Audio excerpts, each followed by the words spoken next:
The next day, I wake up feeling a little lightheaded. It's almost noon already. Sleeping late is fine, since it's a Sunday and there are no classes. Not just a Sunday, though, but the festival as well. From my window, I can already see some people at the soba booths slinging noodles onto plates for people with a craving for low-quality food. I throw back a handful of my morning meds and ponder how to spend the day. There will be a few exams in the coming week, but I don't consider those as ominous as others, so I'm not as worried about them as I probably should be. With no urgent obligations regarding education, I should be free to spend the day at the festival as I like. Finishing my morning routine, I exit into the hallway, intending to go out and find something to eat. Passing by his door, I decide to see what Kenji's up to today out of impulse. I'm curious if he has any plans, since everyone is doing something. Then again, I can picture him having built a soundproof shelter in his room. Or possibly something like a fort, complete with "No Girls Allowed" sign. And with the girls crossed out and body crudely scrawled underneath it. Knocking on his door, which is luckily devoid of any kind of sign, I hear again the unsettling clicking of at least 10 locks being pulled back. The door opens up with a crack. "Who is it?" You're supposed to ask that before you open the door. "Oh, it's you. Damn, it's early." It's not really that early. "What is it, man?" "Nothing. Just gonna ask what you're gonna do today." Half the school is out there already. "Out where? Why?" "What? What? Is today special? Why are they there? Who are?" "I can hear them. It's loud. Don't tell me. Has the invasion begun?" He suddenly looks more alarmed. "What day is it, man?" "Yeah, I guess you can't see the big wooden booths outside and people selling stuff." "What the hell are you talking about? I have my curtains closed at all times to thwart the snipers." It's the festival. You know that, right?" "Oh shit, that's today? Damn it! I can't believe I forgot. I don't have my fort finished yet. This is bad. This is gonna be a very bad day. It's good you told me this, man. This is gonna be a bad day." "Why?" "Oh man, they're gonna be everywhere. The people, outside my window, socializing." Kenji rubs his temples nervously, suddenly looking very ill.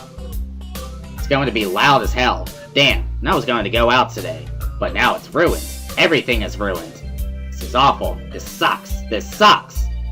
What the hell? This really sucks. I can't go anywhere now.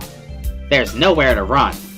Kenji seems nervous. You could even say he's majorly freaking out. "I can't believe this. So, that's what today was. Damn, and I couldn't even prepare for it. I couldn't even brace myself, and now it's here and I can't do anything. You should have told me this earlier, dude. I mean, at least, I know, but I could have known earlier.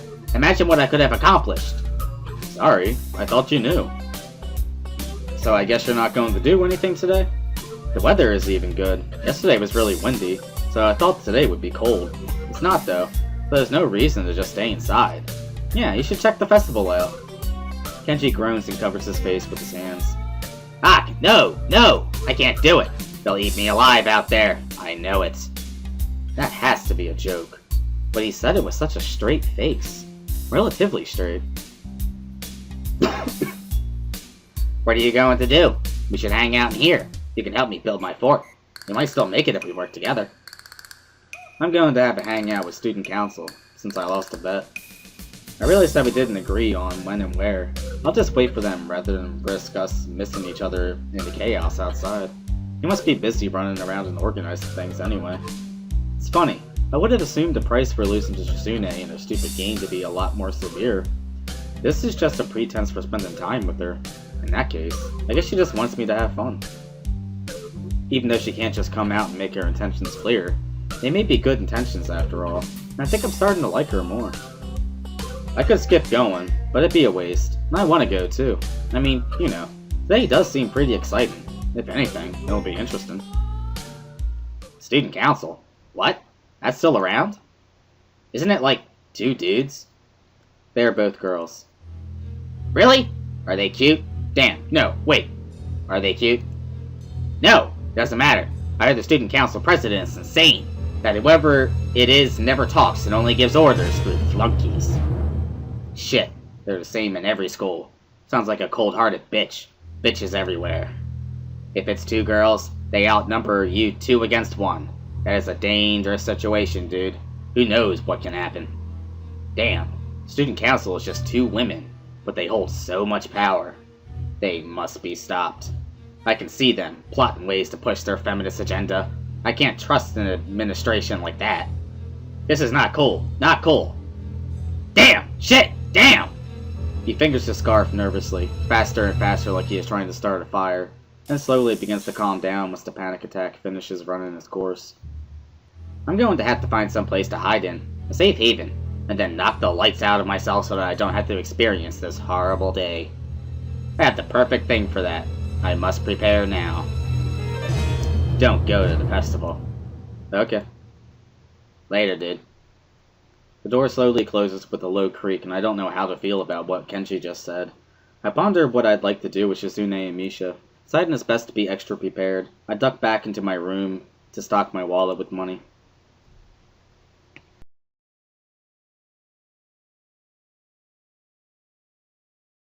I wonder if they had that game where you try to catch goldfish on a paper net. It seems way easier than they make it look. Then again, if I were to catch a goldfish, I'd have no real reason to keep it. What am I gonna do with the fish in my tiny room? Cook it? I could give it to Shizune or Misha, but that might be overstepping my bounds. It's a real problem.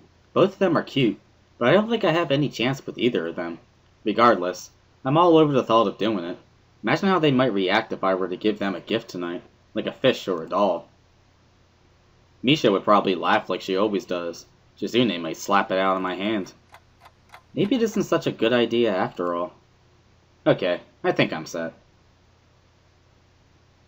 A good while later, I decided that this could be another psych-out test devised by Shizune. Even if it isn't, it's starting to get kinda late. I resolved to just go out and search for them, even though I don't know where I could look. They might be really hard to find today. As soon as I step outside, I almost bump into Shizune. Hi, Shizune! Where's Misha? I try to sign it as best as I can, but really I'm just making stuff up. I've got to ask Misha to teach me some of this. Here! Misha pops up from behind Shizune, grinning widely. We just came to make sure you're coming along with us to the festival. Don't word on your promise. Promise? I don't think I promised anything. Stop trying to get out of it. Come on, Hee-chan. It'll be fun. You need this anyway, or you'll become a no-good person. You don't want to become one of those people who just stays in their dorm room all day, being paranoid, do you? I find myself staring over her shoulder at the door to Kenji's room right across from mine. I hope you didn't hear that, but I think Misha wants the opposite. No, of course not. I was just playing around a little, and was right about to leave anyway. You two didn't have to come here. Really? Ha ha ha ha ha! C-chan was worried he would try to get out of it somehow. We need you, Hee-chan. Huh? I think my heart just skipped a beat. I don't have to aim to knock the dolls off their pedestals in that one game, and C-chan refuses to throw things. Oh. Shizune stares at me, immediately noticing my disappointment. She uncrosses her arms and adjusts her glasses. What did you think we meant? I refuse to throw anything. Why, C-chan? That is weird. Well, anyway, Hee-chan, you've thrown a ball before, right? Right? So, you have to come with us. I'm amazed by their logic. I don't know if they're joking or if they're not. I'd feel offended if I didn't know you guys were joking. You're joking, right? It is what it is, Hee-chan. It is what it is, what it is, what it is. Well, that's reassuring. Come on, let's go! The deaf band is setting up outside your window. Misha grabs me by the hand and tries to pull me out of the door, but it's clear that she isn't trying at all. Shizune looks at the both of us, blushing slightly and fiddling with her glasses impatiently. I'm not used to this kind of casual contact, but I have nothing against it. How could I object? It's still light outside, but the sun is getting ready to set behind the trees. It looks like half the school is out here, and I can even see some faculty members standing off to the side, helping themselves to some punch. They're about to empty an entire bowl, to the dismay of the girl working the stall. There are some fortune tellers chatting idly with their friends, while others have already gotten started slinging horoscopes to anyone who walks in range. I think that kind of tactic's a little too aggressive, but it shows that they're into it. It's refreshing to see, but I don't know if I'll be able to get used to it. Well, we should get something to eat. Hungry, Hee-chan? Come to think of it, I haven't eaten all day. I don't really want to eat fried noodles. That's okay. There are other fried foods. Are there any foods that aren't fried? Candy! Junk food is the essence of celebrations. Wahahaha! Come on, I mean, C-chan will treat you to one thing. One? Just one. Only so you can build up energy for your throwing arm. Ah, but it doesn't look like all the booths are done setting up yet, so you might not be able to get what you want. I took a look around, surprised by the number of stalls. It's unbelievable. This festival seems larger than the ones you might see in actual towns. Despite what Misha said, it seems like half the school was already celebrating. The air is humming with the excited chattering of at least half the student body. I can smell food cooking, and it's only making me hungrier by the second. Come on, Hee-chan. The food is already disappearing fast. If you want takoyaki, we need to move now. I could go for some takoyaki. Come on, let's eat that. Alright, I haven't had takoyaki in forever. I'm game. Shizune takes off before Misha can even sign it back to her, briskly walking towards the takoyaki stand as Misha and I try to catch up. Misha laughs as she skips towards Shizune, who asks for 3 orders of takoyaki by holding up 3 fingers. I never noticed it before, but for someone who is so obsessed with high-class tea, it's a little weird that Shizune is also into fast food. I take the plate of takoyaki she hands me and wonder if I should dig in. It looks extremely hot. I can see the smoke coming off of it and the oil bubbling on the surface. Shizune and Misha both look at me, as if waiting for me to eat before they can begin. I can't back down, so I spear one on the tiny plastic fork jauntily sticking up from the corner of the plate. However, before I can even put it in my mouth, Shizune and Misha begin eating eagerly, Shizune taking quick but delicate bites out of the takoyaki while Misha eats with relish like a small child. I guess at the end of the day, both of them are just kids like any other student here. This is kinda nice. I don't think I've had a chance like this in a long time to just hang out with other people and enjoy their company. Even before coming here, I'd been going through a very busy year. So busy that I hadn't realized what I'd been missing until now. Here, I feel at peace. This is a soothing atmosphere. I don't know these kinds of festivals still existed. Hey, Hee-chan, you want going to eat your food? No, I'm going to eat it. I hope you want chicken in out because it's too hot. That's not it. Even their teasing is beginning to become endearing. I eat quickly before my food can get cold, thinking that the dimly lit paper lanterns glowing warmly against the sunset make for a beautiful sight. Before I can finish my last bite of takoyaki, Shizune steps in front of me, standing perfectly straight with her arms frigidly behind her back. I can see she's trying her best to look as serious as possible, but even she can't hide her good mood, as there is a slight smile on her face. Ha ha ha ha ha! Come on, Hee-chan, let's go play some games! Are they even done setting up? No, but it doesn't matter. It doesn't matter. Come on, Hee-chan, before it gets too crowded. Misha puts her hand on my shoulder and laughs very loudly. Come on, come on! The prizes look really great this year. Really, really! Wouldn't you like to win some prizes for 2 cute girls like us? Misha flashes her best cute look, which is admittedly pretty cute. I look at Shizune, expecting her to do the same, but she just looks at me like I'm insane. Misha, stop doing that! Wait, I'm Misha. Hee-chan, hurry up. You've been holding that piece of takoyaki for like 1,000 years. Ha ha ha ha ha ha! I like to savor everything that I eat, even this. Without warning, Shizune picks the takoyaki from my hand and plops it into her mouth with a smile. It happened so fast that there was no way I could have stopped her. Before I can even fully process what just happened, Misha bursts into laughter. Shizune smiles at me, probably the closest I've seen her come to laughing. Well, that takes care of that! Wahahaha! Ha ha ha ha ha! Shizune grabs my right hand, and Misha grabs my left. You're coming with us! There's a lot to do tonight. You should try harder to enjoy it. Ha ha ha ha ha! Running through an already sizable crowd of people, we play game after game, from ring toss to whack-a-mole to games I've never even heard of. We rarely win, but it's fun nonetheless. Hey, do they have that goldfish scooping game here? Of course! I didn't know you liked that game, He-chan. Well, I've always wanted to try it. It doesn't seem too hard. Are you sure about that, He-chan? Wahahaha! Okay, we'll see. It should be around here somewhere. But where are you going to keep your fish? Do you have a bowl for it? Well, no. Maybe he'll eat it.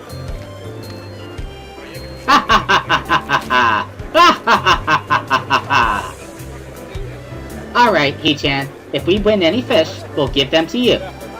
Oh, really? Another game? Fine, then. Shizune pushes me excitedly towards the booth, trying to hide the enthusiasm in her eyes. Fortunately, the two of them fail to catch a single fish, but I don't do any better. I can't help but laugh as immediately afterwards they start tugging me towards a particularly large, colorful stall that I helped build. I remember this one. It had been a real pain in the ass to make. The booth's runner, an average-looking guy with dyed brown hair, snaps to attention when he sees us walking over. I notice two things. First, it's one of those games where you throw a ball at a pyramid of opaque bottles and try to knock over as many as possible. 4 balls for 50 yen. That's pretty good. Second, there are instructions on how to play in Braille. I almost want to say something, and look to see if Shizune and Misha see it as well. Either they don't, or they don't find it strange at all. Hey! It's good to see you, Hakamichi! Thank you so much for your help with this booth. Having fun? Shizune glances towards Misha, who signs everything to her in a flash, then beams at the operator. Haha! It was nothing. Nothing at all. Really? Yeah, this is great. I think the best festival we put together yet. Shiraki, you'd like to play this. That's okay, right? Of course. It would be really great if you would just give your cute, hard-working student council representatives a prize for all the hours we put in to make all of this possible. Ha ha ha ha ha ha. No. If anything, Shiraki has balls. Hey, I built this stall. It was a back-breaking job, too. I wasted 2 hours of my life. I think I deserve at least a free round. And me. Me too. Aww. After some hesitation, he eventually gives in and hands us each 4 balls with a shrug. Barely a second later, Shizune and Misha dump theirs in front of me. What gives? Don't tell me that after making such a big deal out of it, you two aren't going to even play? Not after the way we ganged up on Shiraki. Yeah. You stay out of this, please. Shizune turns to me and begins waving her hands dismissively. Misha appears torn between translating for her and consoling the booth operator. Ha ha ha ha ha! He-chan, where's your sense of chivalry? Besides, I, C-chan, have a policy against throwing balls. Ah, sorry, He-chan. I don't know if my aim is that good, either. You must be pretty good at these things, though, right? Right? It shouldn't be a problem for you. This looks simple enough. The bottles aren't even that far away. The only challenge is that these are wiffle balls. I throw one of the bottles hard, and it bounces off unceremoniously. What the hell? Ah, yeah. It's not as easy as it looks. There's water inside the bottles. Trade secret. That's not very fair. This must be why it's 4 balls for 50 yen. How devious. Come on, He-chan. You can knock them down. You have 11 more chances. Go! Maybe you should do it. Shizune, do you want to try? Shizune emphatically shakes her head from side to side. I laugh. This is actually pretty fun. Winding up, I throw another ball at the pyramid of bottles and manage to get them to budge just slightly. Both Shizune and Misha are casting longing glances towards the doll shaped like a cat. All in all, they really aren't that different. Sometimes I wonder if Shizune would sound like Misha if she could talk. No, they're not that alike. Throw another ball, realizing that it's actually quite simple. If I can hit 2 bottles in the bottom row at the same time, it's an easy win. Already, a small crowd is beginning to gather, so the pressure is really on me. 9 more shots. Winding up like a baseball pitcher, I throw as hard as I can and the bottles come tumbling down. Triumphantly, I claim my girlish cat doll prize, and Misha laughs uproariously as if it was her who won it. Shizune stares at me with her usual blank expression. It's clear she wants the doll too. He-chan, congratulations! What are you gonna do with that doll? There was no right answer. I had to tread carefully. I do not know. Well, I'll take it, if you don't want it. Unless you want to keep it for yourself, He-chan. I didn't know you liked dolls. How delicate. I don't. I have no use for this. Can I have it then? Their eyes are drilling into my soul. This is a decision I don't want to make. I turn back to the booth. Hey, you have more than one of this doll? Actually, yeah, just one more. Okay, set everything up again. I'm gonna try for that one as well. I still have 8 tries. As soon as the game is set up again, I throw as hard as I can again, but miss. Ha ha ha ha! Trying to win another one? Taking the easy way out, He-chan. If it's that easy, you could try it. No, thanks. Say, He-chan, can you at least put the doll down while you throw the balls? No. There's only one more left. You had better get it. If you fail, I'll kill you. What a clever way to duck out of giving me the doll, though. And by me, I mean me. Ha ha ha ha ha ha. Just kidding. I can see Misha didn't mean any harm from it. Shizune seems to enjoy her joke, smiling at it, but she looks a little depressed afterwards. I decide to hand her the doll, at least while I'm trying to win the other one. It's kinda hard to aim holding a giant cat. Thank you, He-chan. C-chan seems happy, He-chan. But you're going to win one for me too, right? That is what I'm trying to do, isn't it? I throw again, but my aim is way off this time. My arm feels kinda heavy as well, as if blood isn't flowing to it properly. I scold myself mentally, thinking that it's pathetic I could get tired from something like that. Then I realize maybe it's because of my heart. If it is, then I don't know what to think. It's depressing that even something as small as this is enough to make me realize my own mortality. I guess there won't ever be a time when I'll be able to forget about it. Even today, when I thought I would be able to just enjoy myself on this beautiful night and in this beautiful place, I can't escape the reason why I'm here. I've never felt so at peace in my life, in this place which is like nowhere else I've ever been. It's hard now to keep from thinking the unthinkable, that I may just have been sent here to die. These past few days have been some of the best of my life, the first time in a long time that I've ever felt truly alive. But in the end, I'm someone who finds himself reminded every time he climbs too many stairs or throws a ball too hard that he could die at any second. I'll always be limited by this. I feel depressed by that, and angry as well. In the end, I care about my life, and I enjoy it, and now it's more transient than ever before. I wonder what it is that will finally do me in. It could be anything. If I'm this weak and pathetic, a bad fall, a punch to the chest, a stray baseball. I've now lost my will to keep playing this game, but I keep playing anyway. Suddenly, I feel a split-second sensation of pain in my chest. It comes and goes instantaneously, but it's enough to make me stumble just a bit. Shizune jumps back, startled. She comes closer, staring at me with concern. Misha puts her hand on my shoulder. Hey, He-chan, are you okay? Yeah, I'm fine. I don't really feel too good right now. I think I'm sick. I don't think I can go on. Misha frowns. Don't strain yourself. If you're that sick, you'll just make yourself sicker. Look, the festival is just getting started, and we've been playing games for a while.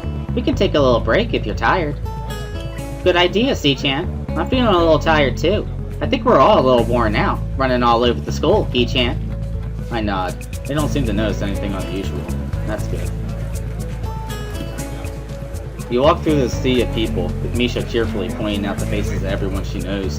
Shizune holds the stuffed cat in her arms, cradling it absent-mindedly. It seems like they're having fun. Suddenly, I feel a pang of guilt. Because of my poor health, we all had to stop. He-chan, we're both feeling kinda hungry. How about you? I'm not as hungry as I could be, but I do want something to eat. That's good enough, He-chan. So what should we get to eat? Doesn't really matter to me. Ah, how about sandwiches then? And we'll need something to drink too. Misha will get everything. What? Shizune looks at me and smiles, and I realize she might be trying to cheer me up with a joke. I laugh. He-chan, it's getting kinda crowded, so we might not be able to eat here. It's getting kinda loud, too. Maybe we should get up on the roof. That's fine with me. Might be a nice view, and there could be a little breeze. Okay then, I guess I should get the food and drinks now, so I'll see you two then. Misha gives a clumsy wave and then runs off. Before, I didn't notice how the paper lanterns look illuminated in the dark night, but now that I'm able to see it, it's really an amazing sight. Fireflies float overhead, their soft glow making it look as if it's snow and lights in the night sky. This type of thing would be impossible to see in the city. Shizune tugs at my sleeve impatiently and crosses her arms, frowning as if to show displeasure at me for getting distracted. You know I don't know how to read sign language. Come to think of it, isn't it kind of stupid of me to have said that to a deaf person? She wouldn't have heard it. I shrug, hoping to show her that I don't understand. Shizune shakes her head and dismisses it with a wave of her hand. Maybe I should get around to asking Misha for some lessons on sign language. Climbing up onto the roof, I find myself in awe again at the sheer size of the school. The grounds are so expansive, I can't believe I hadn't realized it before. As I walk across the roof, trailing behind Shizune, I can't help but be taken in by the stars shining in the sky. Shizune and I sit down on the bench. She seems like she's in a good mood as she smiles softly while the breeze blows through her hair.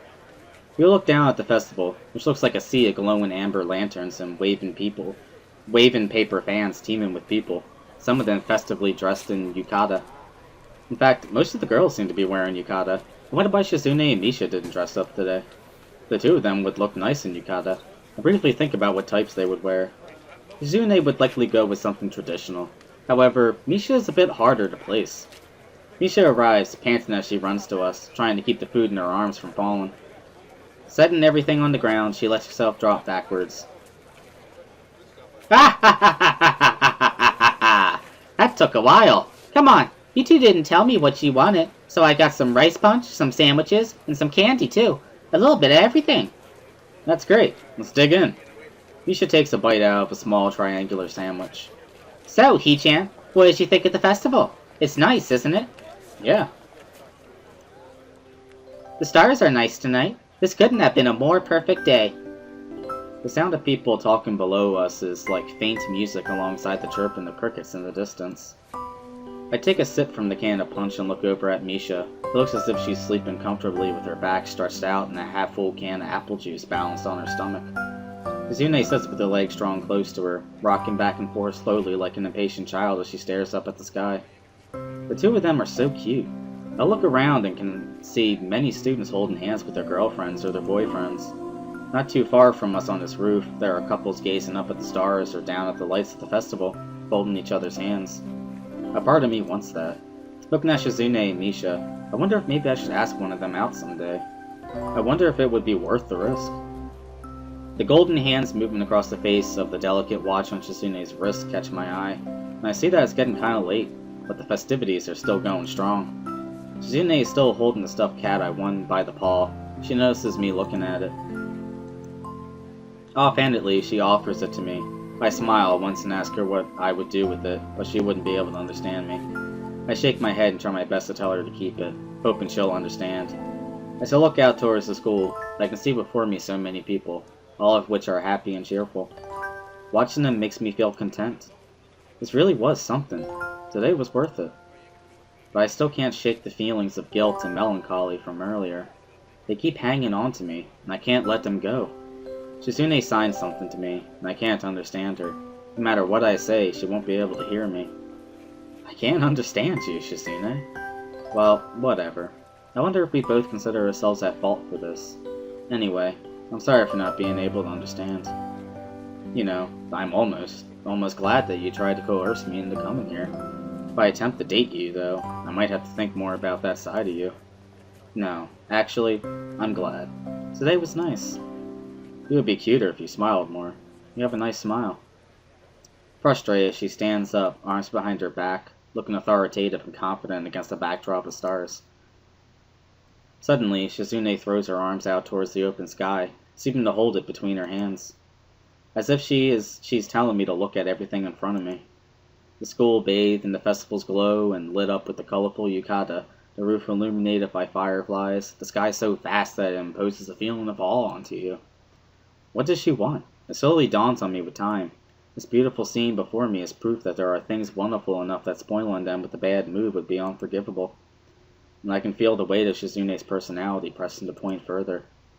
Thanks, I guess. I look away, but then Shizune grabs me by the shoulder, her watch brushing against my cheek. With her left hand, she points up at the sky.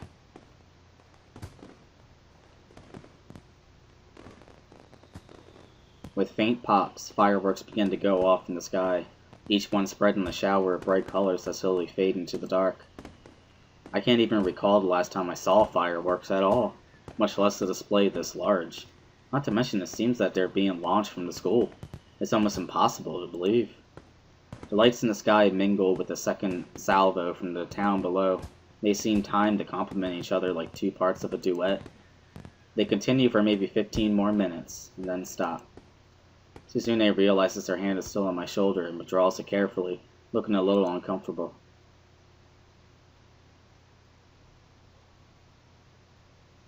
Regaining her composure, she grins, with her hands on her hips and her chest thrust out in front of her. It's in these moments that she seems most like a regular teenage girl, energetic, happy, and carefree. I eat thoughtfully with Shizune, the two of us looking out at the gradually thinning crowds below in silence. She sits leaning forward slightly, her chin resting softly on her hands, and a contented look on her face with just a hint of wistfulness. All the while still gently holding on to the stuffed cat's paw. I start feeling tired and I tell her that I'll see her and Misha tomorrow, without even realizing that she can't hear me, and start walking back to the dorms.